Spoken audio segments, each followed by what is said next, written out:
The U.S. Embassy in Moscow is urging all Americans to leave that country immediately. Now, some people are saying, oh my God, what's coming? Is this a sign of something really bad? I don't think so. I mean, a couple of things are going on here. First of all, it was never safe for Americans in Russia.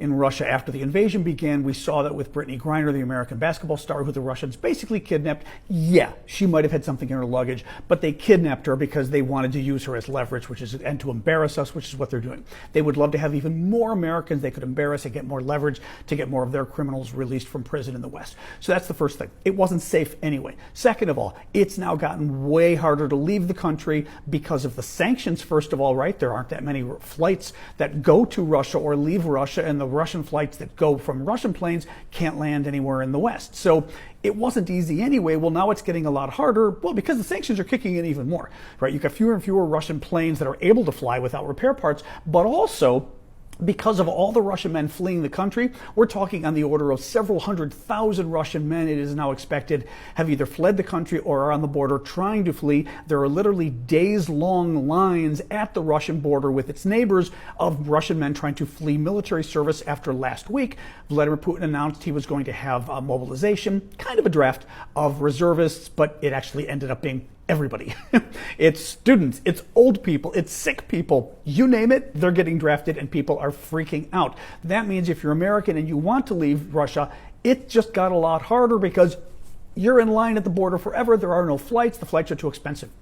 I do think there's a third thing going on, which is there's a sense of urgency, and there's still a why now. And I think the why now is things are getting worse, folks. Putin is getting desperate. He's cornered, he's losing, and he's freaking out. We see that with what's going on with the annexation of the territories in the South, right? They just had these referendum that are fake, sham elections where, 98% of people said, yes, we want to join Russia, right? Total BS.